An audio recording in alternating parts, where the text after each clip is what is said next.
14ನೇ ಶತಮಾನದ ದೆಹಲಿಯ ಮಾರುಕಟ್ಟೆಯಲ್ಲಿನ ಒಂದು ವಿಚಿತ್ರ ದೃಶ್ಯವನ್ನು ಒಮ್ಮೆ ಕಲ್ಪಿಸಿಕೊಳ್ಳಬಹುದು. ಬೆಳಗ್ಗೆ ಎದ್ದು ಮಾರುಕಟ್ಟೆಗೆ ಹೋದರೆ ಅಲ್ಲಿ ಚಿನ್ನ ಮತ್ತೆ ಬೆಳ್ಳಿಯ ನಾಣ್ಯಗಳ ಬದಲು ಎಲ್ಲರ ಕೈಯಲ್ಲೂ ಬರೀ ತಾಮ್ರದ ನಾಣ್ಯಗಳೇ ಇವೆ. ಹೌದು.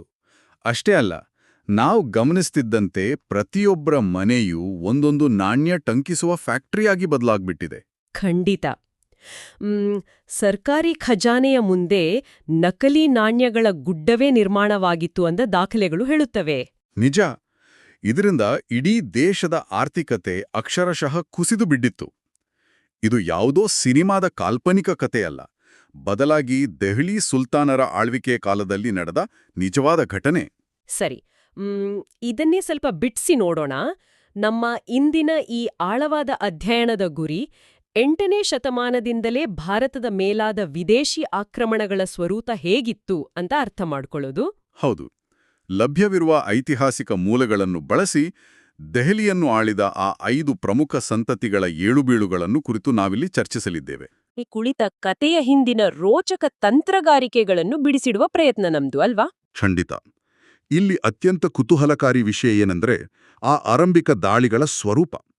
ಈ ಸಂಪೂರ್ಣ ಕತೆ ಶುರುವಾಗುವುದು 8ನೇ ಶತಮಾನದಲ್ಲಿ. ಅಂದ್ರೆ ಸುಮಾರು 712ರ ಸುಮಾರಿಗೆ ಅರಬ್ಬರು ವಾಯುವ್ಯ ಗಡಿಯ ಮೂಲಕ ನುಗ್ಗಿದಾಗ ತಾನೆ? ನಿಖರವಾಗಿ. ಸಿಂಧ್ ಮತ್ತು ಮುಲ್ತಾನ್ ಪ್ರಾಂತ್ಯಗಳನ್ನು ಅವರು ವಶಪಡಿಸಿಕೊಂಡ್ರು.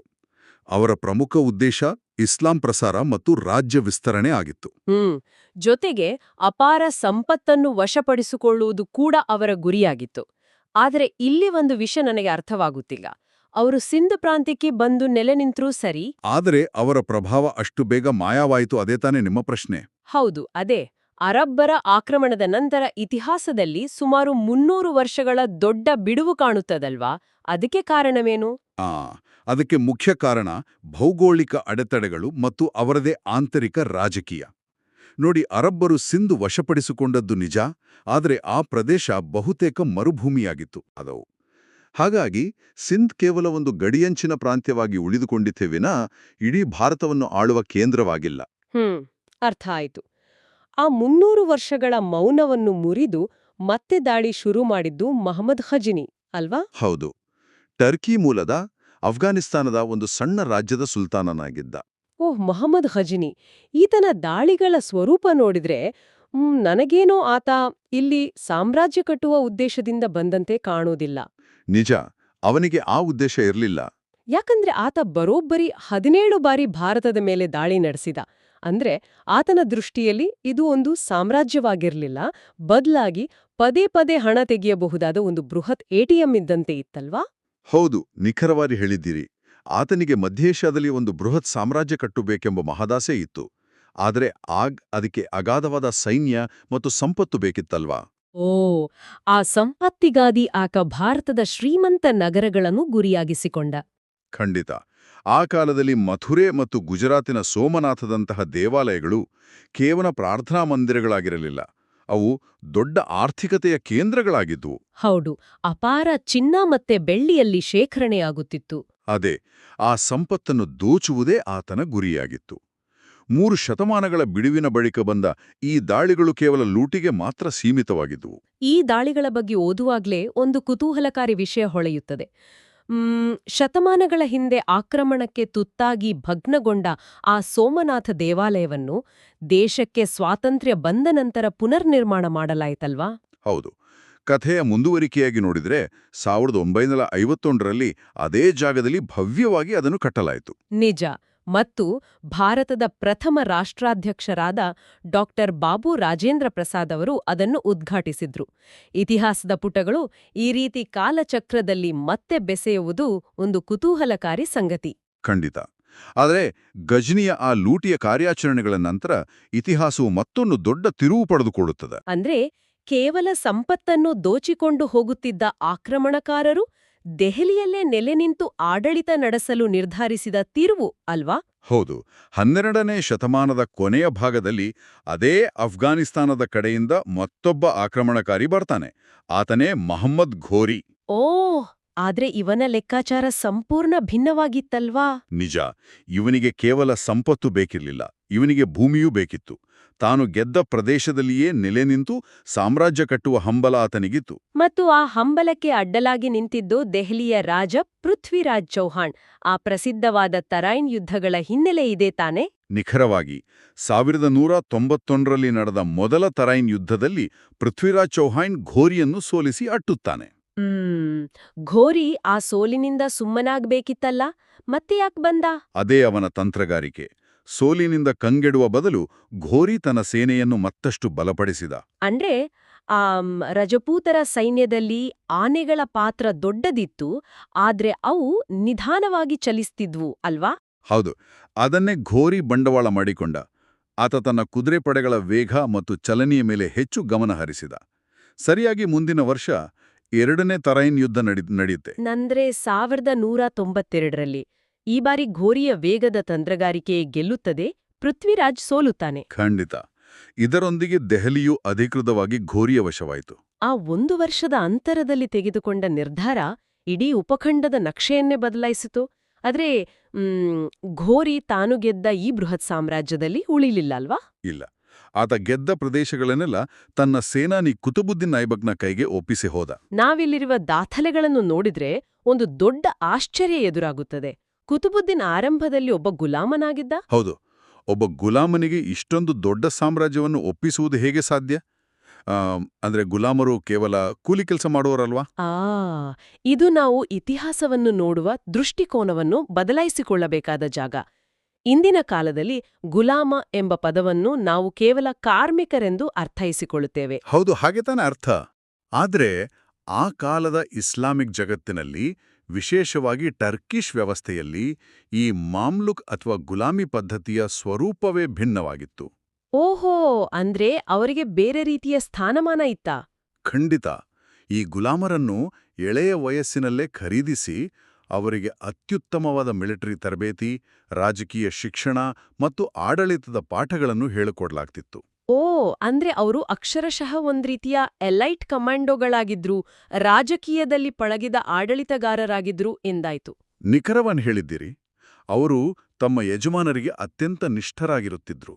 ಇದು ರಕ್ತ ಸಂಬಂಧಿಗಳಿಂದಲೂ ಸಿಗದ ನಿಷ್ಠೆಯಾಗಿತ್ತು. ಓಹೋ, ಈ ಕಾರಣಕ್ಕಾಗಿಯೇ ಘೋರಿಗೆ ಕುತ್ಬುದ್ದೀನ್ ಐಬಕ್ನ ಸಾಮರ್ಥ್ಯದ ಮೇಲೆ ಅಪಾರ ನಂಬಿಕೆ ಇತ್ತು ಅಲ್ವಾ? ಹೌದು. ಘೋರಿಯ ಮರಣದ ನಂತರ ಐಬಕ್ ಸ್ವತಂತ್ರವಾಗಿ ದೆಹಲಿಯ ಸುಲ್ತಾನನಾಗಿ ಆಳ್ವಿಕೆ ಶುರು ಮಾಡಿದ. ಹೀಗೆ ಒಬ್ಬ ಗುಲಾಮನಿಂದ ಶುರುವಾದ ಸಂತತಿಯಾದ್ರಿಂದಲೇ ಇದನ್ನು ಇತಿಹಾಸದಲ್ಲಿ ಗುಲಾಮಿ ಸಂತತಿ ಅಂತ ಕರೆಯಲಾಗುತ್ತದೆ. ಇದು ಇತಿಹಾಸದ ಒಂದು ದೊಡ್ಡ ಅಚ್ಚರಿ. ನಿಜ. ತನ್ನ ವಿಜಯದ ಸಂಕೇತವಾಗಿ ಆತ ದೆಹಲಿಯ ಸಮೀಪದ ಮೆಹರೌಲಿಯಲ್ಲಿ ಕುತುಬ್ ಮಿನಾರ್ ನಿರ್ಮಾಣವನ್ನು ಆರಂಭಿಸಿದನು. ನಂತರ ಬಂದ ಇಲ್ತಮಷ್ನ ಕಾಲದಲ್ಲಿ ಆ ಅದ್ಭುತ ಕಟ್ಟಡ ಪೂರ್ಣಗೊಂಡಿತು. ಆ ಕಟ್ಟಡದ ಇತಿಹಾಸ ನಿಜಕ್ಕೂ ರೋಚಕ. ಗುಲಾಮಿ ಸಂತತಿಯ ಬಗ್ಗೆ ಮಾತನಾಡುವಾಗ ನನ್ನ ಗಮನ ಸೆಳೆದ ಮತ್ತೊಂದು ಪ್ರಮುಖ ಹೆಸರು ರಜಿಯಾ ಸುಲ್ತಾನ. ಇಡೀ ದೆಹಲಿ ಸುಲ್ತಾನರ ಸುದೀರ್ಘ ಇತಿಹಾಸದಲ್ಲಿ ಅಧಿಕಾರದ ಚುಕ್ಕಾಣಿ ಹಿಡಿದ ಏಕೈಕ ಮಹಿಳೆ ಆಕೆ. ಖಂಡಿತ. ಆಕೆ ಪಾತ್ರ ಇತಿಹಾಸದಲ್ಲಿ ಬಹಳ ದೊಡ್ಡದು. ಇಂದಿನ ಕಾಲದಲ್ಲೇ ಮಹಿಳೆಯರಿಗೆ ಸಮಾನ ಅವಕಾಶಗಳ ಬಗ್ಗೆ, ನಾಯಕತ್ವದ ಬಗ್ಗೆ ಇಷ್ಟೆಲ್ಲ ಚರ್ಚೆಗಳಾಗ್ತವೆ. ಆದ್ರೆ ಅಂದಿನ ಕಾಲದಲ್ಲಿ ಗಂಡುಡೋಗೆ ತೊಟ್ಟು ರಣರಂಗದಲ್ಲಿ ಮುಂಚೂಣಿಯಲ್ಲಿ ನಿಂತು ನ್ಯಾಯ ನೀಡುತ್ತಿದ್ದ ಆಕೆಯ ಧೈರ್ಯ ಮೆಚ್ಚುವಂಥದ್ದು. ನಿಜಕ್ಕೂ ಸಾಹಸದ ಕೆಲ್ಸ ಅದು. ಆದ್ರೆ ಆಕೆಯನ್ನು ಅವಳದ್ದೇ ಆಸ್ಥಾನದ ಸರದಾರರು ಕೊಂದ್ಹಾಕಿದ್ರು. ಇದು ಆ ಕಾಲದ ಗ್ಲಾಸ್ ಸೀಲಿಂಗ್ ಅಂದ್ರೆ ಗಾಜಿನ ಚಾವಣಿ ಎಷ್ಟೊಂದು ಕಠಿಣವಾಗಿತ್ತು ಎಂಬುದನ್ನು ತೋರಿಸ್ತದಲ್ವಾ? ಖಂಡಿತ. ರಜಿಯಾಳ ಆಡಳಿತದ ವೈಫಲ್ಯಕ್ಕೆ ಅವಳ ಸಾಮರ್ಥ್ಯದ ಕೊರತೆ ಕಾರಣವಾಗಿರಲಿಲ್ಲ. ಬದಲಿಗೆ ಆಸ್ಥಾನದಲ್ಲಿದ್ದ ಪ್ರಭಾವಿ ಸರದಾರರ ಅಹಂಕಾರ ಕಾರಣವಾಗಿತ್ತು. ಅಂದ್ರೆ ಪುರುಷ ಪ್ರಧಾನ ವ್ಯವಸ್ಥೆಯ ಬೇರುಗಳು ಅಷ್ಟು ಆಳವಾಗಿದ್ರು ತಾನೆ? ಹೌದು. ಎಷ್ಟೇ ದಕ್ಷಳಾಗಿದ್ರೂ ಆಕೆ ಒಬ್ಬ ಮಹಿಳೆ ಮತ್ತು ಅವಳ ಆದೇಶಗಳನ್ನು ನಾವು ಪಾಲಿಸಬೇಕೇ ಎಂಬ ಆಕ್ರೋಶ ಆ ಸರ್ದಾರರಲ್ಲಿತ್ತು. ಅವಳ ಬಳಿ ಆಡಳಿತ ನಡೆಸುವ ಸಾಮರ್ಥ್ಯವಿದ್ರೂ ಕೇವಲ ಅವಳ ಲಿಂಗವೇ ಅವಳಿಗೆ ಶತ್ರುವಾಯಿತು. ಇದೊಂದು ಇತಿಹಾಸದ ವಿರೋಧಾಭಾಸ. ನಿಜ. ಮತ್ತು ಗುಲಾಮಿ ಸಂತತಿಯ ಅಲ್ಪಾವಧಿಯ ಆಡಳಿತದ ನಂತರ ಕಥೆ ಖಿಲ್ಜಿ ಸಂತತಿಯತ್ತ ಸಾಗುತ್ತದೆ. ಈ ಆಂತರಿಕ ಕಚ್ಚಾಟಗಳು ಸಹ ಸಹಜವಾಗಿಯೇ ಅವರ ಆಡಳಿತವನ್ನು ದುರ್ಬಲಗೊಳಿಸಿದವೂ ಅನಿಸುತ್ತದೆ. ಈ ಅಸ್ಥಿರತೆಯ ಲಾಭ ಪಡೆದು ದೆಹಲಿಯ ಗದ್ದುಗೆಯನ್ನು ಏರಿದ್ದು ಅಲ್ಲಾವುದ್ದೀನ್ ಖಿಲ್ಜಿ. ಹೌದು. ಈತ ಇಡೀ ಭಾರತವನ್ನು ತನ್ನ ತೆಕ್ಕೆಗೆ ತೆಗೆದುಕೊಳ್ಳಲು ಆರ್ಥಿಕ ಮತ್ತು ಸೈನಿಕ ಬಲವನ್ನು ಕ್ರೂರವಾಗಿ ಬಳಸಿದ್ದ. ಈತನ ಆಡಳಿತದ ಶೈಲಿಯನ್ನು ಗಮನಿಸಿದ್ರೆ ಆತ ಮಾರುಕಟ್ಟೆಯಲ್ಲಿ ಅಗತ್ಯ ವಸ್ತುಗಳ ಮಾರಾಟದ ಮೇಲೆ ಕಟ್ಟುನಿಟ್ಟಿನ ಹತೋಟಿ ಸಾಧಿಸಿದ್ದ. ಮಾದಕ ಪದಾರ್ಥಗಳ ಸೇವನೆ ಮತ್ತು ಜೂಜಾಟದ ಮೇಲೆ ಸಂಪೂರ್ಣ ನಿಷೇಧ ಕೂಡ ಹೇರಿದ್ದ. ಹೌದು, ಬೆಲೆಗಳನ್ನು ತಾನೇ ನಿರ್ಧರಿಸುತ್ತಿದ್ದ. ಎಲ್ಲವನ್ನೂ ನೋಡಿದರೆ ಆತ ಇಡೀ ಆರ್ಥಿಕತೆಯನ್ನು ನಿಯಂತ್ರಿಸಲು ಬಯಸುವ ಆಧುನಿಕ ಕಾಲದ ಮೈಕ್ರೋ ಮ್ಯಾನೇಜರ್ನಂತೆ ಕಾಣುತ್ತಾನೆ. ಅಷ್ಟೊಂದು ಬಿಗಿ ಹಿಡಿತದ ಅಗತ್ಯವೇನಿತ್ತು? ಇದನ್ನ ನಾವು ವಿಶಾಲ ದೃಷ್ಟಿಕೋನದಿಂದ ನೋಡಿದರೆ ಅರ್ಥ ಆಗುತ್ತೆ. ಆ ಮೈಕ್ರೋ ಮ್ಯಾನೇಜ್ಮೆಂಟ್ ಹಿಂದಿನ ಕಾರಣವನ್ನ ಅರ್ಥ ಮಾಡಿಕೊಳ್ಳೋದು ಬಹಳ ಮುಖ್ಯ. ಅಂದ್ರೆ ಆತನಿಗೆ ಬೇರೆ ಏನಾದ್ರೂ ದೊಡ್ಡ ಸವಾಲುಗಳಿದ್ವಾ? ಖಂಡಿತ. ಅಲ್ಲಾವುದ್ದೀನನಿಗೆ 2 ದೊಡ್ಡ ಸವಾಲುಗಳಿದ್ವು. ಒಂದು, ವಾಯವ್ಯದಿಂದ ನಿರಂತರವಾಗಿ ದಾಳಿ ಮಾಡುತ್ತಿದ್ದ ಮಂಗೋಲರನ್ನ ಹಿಮ್ಮೆಟ್ಟಿಸುವುದು. ಓ, ಮತ್ತು ಎರಡನೇದು? ಇಡೀ ಭಾರತವನ್ನು ಪೂರ್ಣವಾಗಿ ಗೆದ್ದುಕೊಳ್ಳಬೇಕು ಎಂಬ ಅಗಾಧವಾದ ಆಕಾಂಕ್ಷೆ. ಇವೆರಡಕ್ಕೂ ಆತನಿಗೆ ಬೃಹತ್ತಾದ ಕಾಯಂ ಸೈನ್ಯದ ಅಗತ್ಯವಿತ್ತು. ಆ ಸೈನ್ಯವನ್ನು ಪೋಷಿಸಲು, ಸೈನಿಕರಿಗೆ ಸಂಬಳ ನೀಡಲು ಆತನಿಗೆ ಅಪಾರವಾದ ಸಂಪತ್ತು ಬೇಕಿತ್ತು. ನಿಖರವಾಗಿ. ಸೈನಿಕರಿಗೆ ಕಡಿಮೆ ಸಂಬಳ ಕೊಟ್ಟರೂ ಆ ಸಂಬಳದಲ್ಲಿ ಅವರು ತಮ್ಮ ಜೀವನ ನಿರ್ವಹಣೆ ಮಾಡುವಂತೆ, ಮಾರುಕಟ್ಟೆಯಲ್ಲಿ ವಸ್ತುಗಳ ಬೆಲೆ ಏರದಂತೆ ನಿಯಂತ್ರಿಸುವುದು ಅನಿವಾರ್ಯವಾಗಿತ್ತು. ಓಹೋ, ಆತನ ಕಠಿಣ ಆರ್ಥಿಕ ಸುಧಾರಣೆಗಳು ಇದೇ ಬೃಹತ್ ಸೈನ್ಯವನ್ನು ನಿರ್ವಹಿಸುವ ತಂತ್ರದ ಭಾಗವಾಗಿತ್ತು ಅಂತಾಯಿತು. ಹೌದು. ಹಾಗಾದ್ರೆ ಆತನ ದಕ್ಷಿಣ ಭಾರತ ದಂಡೆಯಾತ್ರೆಗಳು ಈ ಸೈನ್ಯದ ಆರ್ಥಿಕ ಅಗತ್ಯತೆಯ ಮುಂದುವರಿದ ಭಾಗವಾಗಿತ್ತೆ? ಖಂಡಿತವಾಗಿಯೂ. ಮಲ್ಲಿಕಾಫರ್ನ ನೇತೃತ್ವದಲ್ಲಿ ನಡೆದ ಆ ಬೃಹತ್ ದಂಡೆಯಾತ್ರೆ ದೆಹಲಿಯ ಆರ್ಥಿಕತೆಯನ್ನು ಹೇಗೆ ಬದಲಾಯಿಸಿತು ಎನ್ನುವುದು ಕುತೂಹಲದ ಸಂಗತಿ. ಭೌಗೋಳಿಕವಾಗಿ ಸಂಪೂರ್ಣ ಹೊಸದಾದ ವಿಂಧ್ಯ ಪರ್ವತಗಳನ್ನು ದಾಟಿ ಅಷ್ಟು ದೊಡ್ಡ ದಂಡೆಯಾತ್ರೆ ಮಾಡಿದ್ದು ಹೇಗೆ? ಆ ದಂಡಯಾತ್ರೆಯ ಪ್ರಮಾಣ ಮತ್ತು ಅದರ ಯಶಸ್ಸು ಆ ಕಾಲಕ್ಕೆ ಊಹಿಸಲು ಅಸಾಧ್ಯವಾದದ್ದು. ಮಲ್ಲಿಕಾಫರ್ ದಕ್ಷಿಣದ 4 ಪ್ರಮುಖ ರಾಜ್ಯಗಳನ್ನು ಗುರಿಯಾಗಿಸಿಕೊಂಡಿದ್ದ. ಆ 4 ರಾಜ್ಯಗಳು ಯಾವುವು? ಮಹಾರಾಷ್ಟ್ರದ ದೇವಗಿರಿಯನ್ನು ಆಳುತ್ತಿದ್ದ ಯಾದವರು, ತೆಲಂಗಾಣದ ವರಂಗಲ್ನ ಕಾಕತೀಯರು, ದ್ವಾರಸಮುದ್ರದ ಹೊಯ್ಸಳರು ಮತ್ತು ತಮಿಳುನಾಡಿನ ಮಧುರೈನ ಪಾಂಡ್ಯರ ಮೇಲೆ ಆತ ಎರಗಿದ. ಓಹ್, ಆ ಭೌಗೋಳಿಕ ಅಡೆತಡೆಗಳನ್ನು ಆತ ಹೇಗೆ ದಾಟಿದ? ಆ ರಾಜ್ಯಗಳ ನಡುವೆ ಇದ್ದ ಆಂತರಿಕ ಭಿನ್ನಾಭಿಪ್ರಾಯಗಳನ್ನು ಸಮರ್ಥವಾಗಿ ಬಳಸಿಕೊಂಡ. ಆತ ರಾಮೇಶ್ವರದವರೆಗೂ ಸಾಗಿ ದೇವಾಲಯಗಳನ್ನು ಲೂಟಿ ಮಾಡಿದನು. ಅಂದ್ರೆ ಅಲ್ಲಿ ಸಿಕ್ಕ ಅಪಾರ ಧನತನಕಗಳನ್ನು, ಚಿನ್ನ ಬೆಳ್ಳಿಗಳನ್ನು ದೋಚಿದ ಅಂತಾಯ್ತು. ಹೌದು. ಇದರ ಪರಿಣಾಮ ಎಷ್ಟಿತ್ತೆಂದರೆ, ದಕ್ಷಿಣ ಭಾರತದಿಂದ ದೆಹಲಿಯತ್ತ ಸಾವಿರಾರು ಆನೆಗಳ ಮೇಲೆ ಸಂಪತ್ತಿನ ಹೊಳೆಯೇ ಹರಿದು ಹೋಯಿತು. ವಾವ್! ದೆಹಲಿ ರಾತ್ರೋರಾತ್ರಿ ಅಕ್ಷರಶಃ ಚಿನ್ನದ ಗಣಿಯಾಗಿ ಬದಲಾಗಿರಬೇಕು. ಖಂಡಿತವಾಗಿಯೂ. ಈ ಹರಿದು ಬಂದ ಸಂಪತ್ತಿನಿಂದಲೇ ಅಲ್ಲಾವುದ್ದೀನ್ ಕಲೆ ಮತ್ತು ವಾಸ್ತುಶಿಲ್ಪಕ್ಕೆ ಮಣೆ ಹಾಕಿದ್ದೂ ಎನಿಸುತ್ತದೆ. ಅಮೀರ್ ಖುಸ್ರೂ, ಅಮೀರ್ ಹಸನ್ ಅವರಂಥ ಶ್ರೇಷ್ಠ ಪರ್ಷಿಯನ್ ಕವಿಗಳಿಗೆ ರಾಜಾಶ್ರಯ ಸಿಕ್ಕಿದ್ದು ಇದೇ ಸಮಯದಲ್ವಾ? ಹೌದು. ಮತ್ತು ದೆಹಲಿಯಲ್ಲಿ ಸಿರಿ ಎಂಬ ಹೊಸ ಕೋಟೆ ನಿರ್ಮಾಣವಾಗಿದ್ದು, ಅಲಾಯ್ ದರ್ವಾಜಾದಂತಹ ಭವ್ಯ ರಚನೆಯನ್ನು ಕಟ್ಟಿಸಿದ್ದು ಎಲ್ಲವೂ ದಕ್ಷಿಣದ ಆ ಸಂಪತ್ತಿನಿಂದಲೇ. ನಿಜಕ್ಕೂ ಆಶ್ಚರ್ಯ. ಆದರೆ ಇಷ್ಟೆಲ್ಲ ಅಧಿಕಾರ, ಬಲ ಮತ್ತು ಸಂಪತ್ತು ಹೊಂದಿದ್ದ ಖಿಲ್ಜಿ ಸಂತತಿಯ ಅಂತ್ಯ ಮಾತ್ರ ತೀರ ನಾಟಕೀಯವಾಗಿತ್ತಲ್ವಾ? ಹೌದು, ದುರಂತ ಅಂತ್ಯ. ದಕ್ಷಿಣದ ದಂಡಯಾತ್ರೆಯಿಂದಾಗಿ ಅಪಾರವಾದ ಬಲ ಗಳಿಸಿದ್ದ ಅದೇ ಮಲ್ಲಿಕಾಫರ್ ಅಧಿಕಾರದ ದಾಹದಿಂದ ಅಲ್ಲಾವುದ್ದೀನ್ ಅನಾರೋಗ್ಯಕ್ಕೀಡಾದಾಗ ಆತನನ್ನೇ ಕೊಲೆ ಮಾಡಿದ. ಯಾವ ಸೇನಾನಿಯಿಂದ ತಾನು ಅಪಾರ ಸಂಪತ್ತು ಗಳಿಸಿದೆ ಎಂದು ಖಿಲ್ಜಿ ಬೀಗುತ್ತಿದ್ನೋ ಅದೇ ಸೇನಾನಿ ಆತನ ಮೃತ್ಯುವಿಗೆ ಕಾರಣನಾದ. ಆದ್ರ ಮಲ್ಲಿಕಾಫರ್ನ ಆಳ್ವಿಕೆಯೂ ಹೆಚ್ಚು ಕಾಲ ಉಳಿಲಿಲ್ಲ ಅಲ್ವಾ? ಇಲ್ಲ. ಈ ಒಳಸಂಚುಗಳಿಂದಲೇ ಖಿಲ್ಜಿ ಸುಲ್ತಾನರ ಆಳ್ವಿಕೆ ಕೊನೆಗೊಂಡು ದೆಹಲಿಯ ಗದ್ದುಗೆಗೆ ತುಗ್ಲಕರು ಅಧಿಕಾರಕ್ಕೆ ಬಂದರು. ಹೌದು. ಮತ್ತು ತುಗ್ಲಕರ ಬಗ್ಗೆ ಮಾತನಾಡುವಾಗ ಇಲ್ಲಿ ವಿಷಯ ನಿಜಕ್ಕೂ ರೋಚಕವಾಗುತ್ತದೆ. ಇಡೀ ಭಾರತೀಯ ಇತಿಹಾಸದಲ್ಲಿಯೇ ಅತ್ಯಂತ ವಿವಾದಾತ್ಮಕ ವ್ಯಕ್ತಿ ಮೊಹಮ್ಮದ್ ಬಿನ್ ತುಗ್ಲಕ್. ಖಂಡಿತ. ಆತ ಒಬ್ಬ ಕುತೂಹಲಕಾರಿ ವ್ಯಕ್ತಿ. ಈತನ ಕಥೆಯನ್ನು ಓದುತ್ತಿದ್ದಾಗ ನನಗೆ ಪದೇ ಪದೇ ಅನಿಸಿದ್ದು, ಇವನು ಎಕ್ಸಾಕ್ಟ್ ಆಗಿ ಅತ್ಯಂತ ಅದ್ಭುತ ಐಡಿಯಾಗಳಿರುವ, ಆದರೆ ಎಕ್ಸಿಕ್ಯೂಷನ್ನಲ್ಲಿ ಅಂದ್ರೆ ಕಾರ್ಯಗತಗೊಳಿಸುವಿಕೆಯಲ್ಲಿ ಸಂಪೂರ್ಣವಾಗಿ ಎಡವಿದ ಒಬ್ಬ ಸ್ಟಾರ್ಟ್ಅಪ್ ಸಂಸ್ಥಾಪಕನಿಗೆ ಹೋಲ್ತಾನೆ. ಈ ಹೋಲಿಕೆ ಬಹಳ ನಿಖರವಾಗಿದೆ. ಆತನ ಬಳಿ ಅಗಾಧವಾದ ಜ್ಞಾನವಿತ್ತು, ದೂರದೃಷ್ಟಿ ಇತ್ತು, ಆದರೆ ಆ ಐಡಿಯಾಗಳನ್ನು ವಾಸ್ತವಕ್ಕೆ ತರುವ ಪ್ರಾಯೋಗಿಕ ಕೌಶಲ್ಯವೇ ಇರ್ಲಿಲ್ವಲ್ವಾ? ಹೌದು. ಮೂಲತಃ ಮೊಹಮ್ಮದ್ ಬಿನ್ ತುಗ್ಲಕ್ ಮಹಾನ್ ವಿದ್ವಾಂಸನಾಗಿದ್ದ. ಗಣಿತ, ಖಗೋಳಶಾಸ್ತ್ರಗಳಲ್ಲಿ ಪ್ರಖಂಡ ಪಂಡಿತ. ಆದರೆ ಆತ ಆತುರಗಾರನಾಗಿದ್ದ. ಆಡಳಿತ ಸುಧಾರಣೆಗಾಗಿ ಆತ ತಂದ 2 ಪ್ರಮುಖ ಪ್ರಯೋಗಗಳು ಆತನ ಇಡೀ ಸಾಮ್ರಾಜ್ಯವನ್ನು ಪಾತಾಳಕ್ಕೆ ತಳ್ಳಿದವು ತಾನೇ? ನಿಜ. ಮೊದಲನೆಯ ಪ್ರಯೋಗವೇ ಆತನ ರಾಜಧಾನಿಯ ವರ್ಗಾವಣೆ. ದೆಹಲಿಯಿಂದ ಸಾಮ್ರಾಜ್ಯದ ಮಧ್ಯಭಾಗದಲ್ಲಿದ್ದ ದೇವಗಿರಿಗೆ ಅಂದ್ರೆ ದೌಲತಾಬಾದ್ಗೆ ರಾಜಧಾನಿಯನ್ನು ಬದಲಾಯಿಸಿದ. ಆದರೆ ಅವನು ಈ ನಿರ್ಧಾರವೇಕೆ ತೆಗೆದುಕೊಂಡ? ಇದರ ಹಿಂದೆ ಏನಾದರೂ ಕಾರ್ಯತಂತ್ರ ಇತ್ತಾ? ಖಂಡಿತ. ಇದರ ಹಿಂದೆ 2 ಪ್ರಮುಖ ಲೆಕ್ಕಾಚಾರಗಳಿದ್ವು. ಒಂದು, ದೆಹಲಿ ವಾಯುವ್ಯ ಗಡಿಗೆ ಸಮೀಪವಿದ್ದಿದ್ರಿಂದ ನಿರಂತರವಾಗಿ ಮಂಗೋಲರ ದಾಳಿಯ ಭೀತಿಯಿತ್ತು. ಓ, ಎರಡನೇ ಲೆಕ್ಕಾಚಾರ ಏನು? ಸಾಮ್ರಾಜ್ಯ ಈಗ ದಕ್ಷಿಣದವರೆಗೂ ವಿಸ್ತರಿಸಿತ್ತು. ದೆಹಲಿಯಲ್ಲಿ ಕುಳಿತು ದಕ್ಷಿಣ ಭಾರತವನ್ನು ನಿಯಂತ್ರಿಸುವುದು ಕಷ್ಟ ಎಂದು ಆತನಿಗೆ ಅರಿವಾಯಿತು. ದೇವಗಿರಿ ಭೌಗೋಳಿಕವಾಗಿ ಇಡೀ ಸಾಮ್ರಾಜ್ಯದ ಮಧ್ಯಭಾಗದಲ್ಲಿತ್ತು.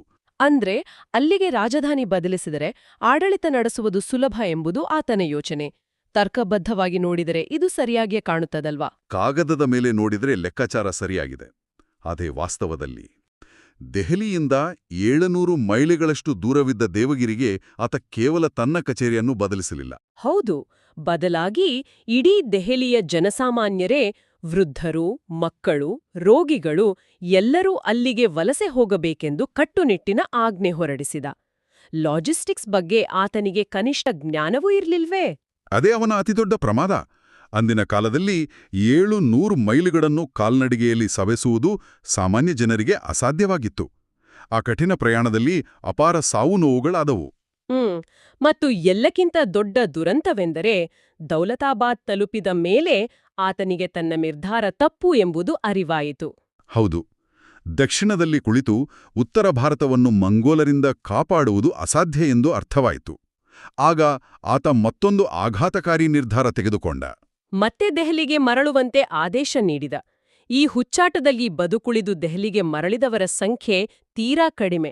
ಇಡೀ ವ್ಯವಸ್ಥೆ ಅಸ್ತವ್ಯಸ್ತವಾಯಿತು. ಖಂಡಿತ. ಆದರೆ ಇದು ಕೇವಲ ಮೊದಲನೇ ತಪ್ಪು.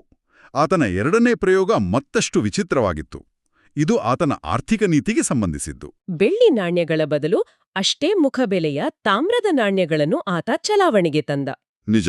ಇದನ್ನ ನೋಡಿದ್ರೆ ನನಗೆ ನಿಜಕ್ಕೂ ಆಶ್ಚರ್ಯ ಆಗುತ್ತದೆ.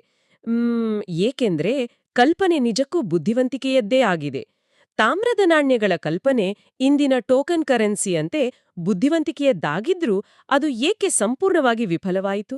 ಇದು ಒಂದು ಪ್ರಮುಖ ಪ್ರಶ್ನೆಯನ್ನು ಹುಟ್ಟುಹಾಕುತ್ತದೆ. ಈ ಟೋಕನ್ ಕರೆನ್ಸಿ ಯಶಸ್ವಿಯಾಗಬೇಕಾದ್ರೆ ನಾಣ್ಯಗಳನ್ನು ಮುದ್ರಿಸುವ ತಂತ್ರಜ್ಞಾನದ ಮೇಲೆ ಸರ್ಕಾರದ ಏಕಸ್ವಾಮ್ಯ ಅಂದ್ರೆ ಮೊನೋಪೊಲಿ ಇರಬೇಕು. ಹೌದು, ಇಂದಿನ ಸರ್ಕಾರಗಳು ನೋಟುಗಳನ್ನು ಮುದ್ರಿಸುವಾಗ ನಕಲಿ ನೋಟುಗಳು ಬಾರದಂತೆ ಭದ್ರತಾ ವೈಶಿಷ್ಟ್ಯಗಳನ್ನು ಬಳಸ್ತಾವಲ್ವಾ? ನಿಖರವಾಗಿ. ಅಂಥ ತಂತ್ರಜ್ಞಾನ ಆತನ ಕಾಲದಲ್ಲಿ ಇರಲಿಲ್ಲ. ತುಘಲಕ್ ಆ ತಾಮ್ರದ ನಾಣ್ಯಗಳನ್ನು ಎಷ್ಟು ಸುಲಭವಾಗಿ ವಿನ್ಯಾಸ ಮಾಡಿದ್ದನೆಂದ್ರೆ ಅದನ್ನು ಯಾರು ಬೇಕಾದರೂ ಮನೆಯಲ್ಲೇ ತಯಾರಿಸಬಹುದಿತ್ತು. ಓಹ್, ಅದಕ್ಕಾಗಿಯೇ ನಾವು ಶುರುವಿನಲ್ಲಿ ಮಾತಾಡಿದ ಹಾಗೆ ಇಡೀ ದೆಹಲಿಯ ಪ್ರತಿಯೊಂದು ಮನೆಯೂ ಒಂದೊಂದು ಟಂಕಸಾಲೆಯಾಗಿ ಬದಲಾಗಿದ್ದು. ಹೌದು, ಜನರೆಲ್ಲ ತಮ್ಮ ಬಳಿ ಇದ್ದ ಬೆಳ್ಳಿಯನ್ನು ಬಚ್ಚಿಟ್ಕೊಂಡು ಮನೆಯಲ್ಲೇ ತಯಾರಿಸಿದ ನಕಲಿ ತಾಮ್ರದ ನಾಣ್ಯಗಳಿಂದ ಸರ್ಕಾರಕ್ಕೆ ತೆರಿಗೆ ಕಟ್ಟಲು ಶುರು ಮಾಡಿದ್ರು. ಇದ್ರಿಂದ ವಿದೇಶಿ ವ್ಯಾಪಾರಿಗಳು ಈ ತಾಮ್ರದ ನಾಣ್ಯಗಳನ್ನು ಸ್ವೀಕರಿಸಲು ನಿರಾಕರಿಸಿರ್ಬೇಕು. ಖಂಡಿತ. ಮಾರುಕಟ್ಟೆಯಲ್ಲಿ ಆರ್ಥಿಕತೆ ಸಂಪೂರ್ಣವಾಗಿ ಕುಸಿಯಿತು. ಕೊನೆಗೆ ತನ್ನ ತಪ್ಪನ್ನರಿತ ತುಘಲಕ್ ಆ ತಾಮ್ರದ ನಾಣ್ಯಗಳನ್ನು ತಂದುಕೊಟ್ರೆ ಬದಲಿಗೆ ಬೆಳ್ಳಿಯ ನಾಣ್ಯಗಳನ್ನು ಕೊಡುವ ಭರವಸೆ ನೀಡಿದ. ಅಲ್ಲಿಗೆ ಸರ್ಕಾರದ ಬೊಕ್ಕಸ ಸಂಪೂರ್ಣ ಖಾಲಿ. ಗುಡ್ಡದಷ್ಟು ನಕಲಿ ತಾಮ್ರದ ನಾಣ್ಯಗಳು ಖಜಾನೆಯ ಮುಂದೆ ಬಿದ್ವು. ಹೌದು, ಖಜಾನೆಯಲ್ಲಿದ್ದ ಬೆಳ್ಳಿಯೆಲ್ಲ ಜನರ ಪಾಲಾಯಿತು. ಒಂದು ಅತ್ಯದ್ಭುತವಾದ ಆರ್ಥಿಕ ಪರಿಕಲ್ಪನೆ ಕೇವಲ ಅದರ ಅನುಷ್ಠಾನದ ದೋಷದಿಂದಾಗಿ ಇಡೀ ಸಾಮ್ರಾಜ್ಯವನ್ನು ಪಾತಾಳಕ್ಕೆ ತಳ್ಳಿತು. ನಿಜ. ಆತನ ವಿದ್ವತ್ತಿಗೂ ಹಾಗೂ ಪ್ರಾಯೋಗಿಕ ವ್ಯವಹಾರ ಕೌಶಲದ ಕೊರತೆಗೂ ಇದ್ದ ಅಂತರವನ್ನು ಇದು ಎತ್ತಿ ತೋರಿಸುತ್ತದೆ. ಈ ಎಲ್ಲ ಪ್ರಯೋಗಗಳಿಂದ ಅತೃಪ್ತರಾದ ಪ್ರಜೆಗಳು ಸಾಮ್ರಾಜ್ಯದ ಉದ್ದಗಲಕ್ಕೂ ದಂಗೆ ಎದ್ದರು. ಕೊನೆಗೆ ಸಿಂಧ್ ಪ್ರದೇಶದಲ್ಲಿ ದಂಗೆಕೋರರನ್ನು ದಮನ ಮಾಡುವಾಗ ಜ್ವರ ಬಂದು ಮೊಹಮ್ಮದ್ ಬಿನ್ ತುಘಲಕ್ ಮರಣ ಹೊಂದಿದ. ತುಘಲಕ್ ಸಂತತಿಯ ನಂತರ ಬಂದ ಸಯ್ಯದ್ ಮತ್ತು ಲೋಧಿ ಸಂತತಿಯ ಅಲ್ಪಕಾಲದ ಆಳ್ವಿಕೆ ಹೇಗಿತ್ತು? ಆ ಎರಡೂ ಸಂತತಿಗಳ ಆಳ್ವಿಕೆ ಅಷ್ಟು ಪ್ರಭಾವಶಾಲಿಯಾಗಿರಲಿಲ್ಲ. ಕೊನೆಯ ಲೋಧಿ ಸುಲ್ತಾನ ಇಬ್ರಾಹಿಂನನ್ನು ಮೊಘಲ್ ದೊರೆ ಬಾಬರ್ 1526ರ ಪಾಣಿಪತ್ ಕದನದಲ್ಲಿ ಸೋಲಿಸಿದ. ಅಂದ್ರೆ ಆ ಮೂಲಕ ದೆಹಲಿ ಸುಲ್ತಾನರ ಯುಗಾಂತ್ಯವಾಗಿ ಮೊಘಲ್ ಸಾಮ್ರಾಜ್ಯದ ಉದಯವಾಯಿತು ಅಂತಾಯಿತು. ಹೌದು, ನಿಖರವಾಗಿ. ಹಾಗಾದ್ರೆ ಈ ಸಂಪೂರ್ಣ ಐತಿಹಾಸಿಕ ಅಧ್ಯಯನ ನಮಗೇಕೆ ಮುಖ್ಯ? ನಾವು ಮೊದಲೇ ಚರ್ಚಿಸಿದಂತೆ ಮುಹಮ್ಮದ್ ಬಿನ್ ತುಘ್ಲಕ್ನ ಉದಾಹರಣೆ ಬಹಳ ಮುಖ್ಯವಾಗುತ್ತದೆ. ಖಂಡಿತ. ಒಬ್ಬ ನಾಯಕ ಎಷ್ಟೇ ಜ್ಞಾನಿಯಾಗಿದ್ದರೂ ಪ್ರಾಯೋಗಿಕ ಜಾಣ್ಮೆ ಮತ್ತು ಸರಿಯಾದ ಕಾರ್ಯಗತಗೊಳಿಸುವ ಕೌಶಲ್ಯವಿಲ್ಲದಿದ್ದರೆ ಎಷ್ಟೇ ದೊಡ್ಡ ಸಾಮ್ರಾಜ್ಯವಿದ್ದರೂ ಅದು ಹೇಗೆ ಕುಸಿಯುತ್ತದೆ ಎಂಬುದು ಇಂದಿನ ದಿನಕ್ಕೂ ಪ್ರಸ್ತುತವಾದ ಒಂದು ದೊಡ್ಡ ಪಾಠ. ನಿಜ. ಆ ನಿರ್ವಹಣಾ ಕೌಶಲ್ಯದ ಕೊರತೆಯೇ ಆತನ ಪಾಲಿಗೆ ಮುಳುವಾಯಿತು. ಒಂದು ಐಡಿಯಾ ಎಷ್ಟೇ ಒಳ್ಳೆಯದಾಗಿದ್ದರೂ ಎಕ್ಸಿಕ್ಯೂಷನ್ ಸರಿ ಇಲ್ಲದಿದ್ದರೆ ಎಲ್ಲವೂ ಶೂನ್ಯ. ಹೌದು. ಈ ಸಂವಾದವನ್ನು ಕೊನೆಗೊಳಿಸುವಾಗ ನಾವೆಲ್ಲರೂ ಯೋಚಿಸಬಹುದಾದ ಒಂದು ಕುತೂಹಲಕಾರಿ ಪ್ರಶ್ನೆ ಇದೆ ಅಲ್ವಾ? ಖಂಡಿತ. ಈ ಆಳವಾದ ಅಧ್ಯಯನವನ್ನು ಮುಕ್ತಾಯಗೊಳಿಸುವ ಮುನ್ನ ಒಂದು ಪ್ರಚೋದನಾಕಾರಿ ಆಲೋಚನೆಯನ್ನು ಕೇಳುಗರ ಮುಂದಿಡಲು ಇಚ್ಛಿಸುತ್ತೇನೆ. ಇಂದು ನಾವು ಬಳಸುವ ಕಾಗದದ ಹಣ ಅಥವಾ ಡಿಜಿಟಲ್ ಹಣವೆಲ್ಲವೂ ಫಿಯಾಟ್ ಕರೆನ್ಸಿ ವ್ಯವಸ್ಥೆಯನ್ನು ಅವಲಂಬಿಸಿವೆ. ಅಂದ್ರೆ ಕೇವಲ ಸರ್ಕಾರದ ಮೇಲಿನ ನಂಬಿಕೆಯ ಆಧಾರದ ಮೇಲೆ ಚಲಾವಣೆಯಾಗುವ ಮೌಲ್ಯ. ಹೌದು. ಒಂದು ವೇಳೆ ಮೊಹಮ್ಮದ್ ಬಿನ್ ತುಗ್ಲಕ್ ತಾಮ್ರದ ನಾಣ್ಯಗಳ ಮುದ್ರಣದ ಮೇಲೆ ಕಟ್ಟುನಿಟ್ಟಿನ ಸರ್ಕಾರಿ ನಿಯಂತ್ರಣ ಸಾಧಿಸುವಲ್ಲಿ ಯಶಸ್ವಿಯಾಗಿದ್ದರೆ ಏನಾಗುತ್ತಿತ್ತು? ವಾವ್! ಇದೊಂದು ಅತ್ಯದ್ಭುತವಾದ ಆಲೋಚನೆ. ಪ್ರಾಯಶಃ ಜಗತ್ತಿನ ಇತರ ದೇಶಗಳಿಗಿಂತ ಶತಮಾನಗಳಷ್ಟು ಮುಂಚಿತವಾಗಿಯೇ ಆಧುನಿಕ ಫಿಯಟ್ ಕರೆನ್ಸಿ ವ್ಯವಸ್ಥೆಯನ್ನು ಯಶಸ್ವಿಯಾಗಿ ಪರಿಚಯಿಸಿದ ಮೊದಲ ದೇಶ ಭಾರತವಾಗ್ತಿತ್ತೇನೋ? ನಿಜ. ಇತಿಹಾಸವನ್ನು ಬರೀ ಕಥೆಯಾಗಿ ನೋಡದೆ ಇಂಥ ಪ್ರಶ್ನೆಗಳು ನಮ್ಮನ್ನು ಇನ್ನಷ್ಟು ಆಳವಾಗಿ ಯೋಚಿಸುವಂತೆ ಮಾಡುತ್ತವೆ. ಖಂಡಿತ. ಆ ಆಳವಾದ ಚಿಂತನೆಯೊಂದಿಗೆ ನಮ್ಮ ಈ ಇಂದಿನ ಅಧ್ಯಯನವನ್ನು ಇಲ್ಲಿಗೆ ಮುಕ್ತಾಯಗೊಳಿಸೋಣ.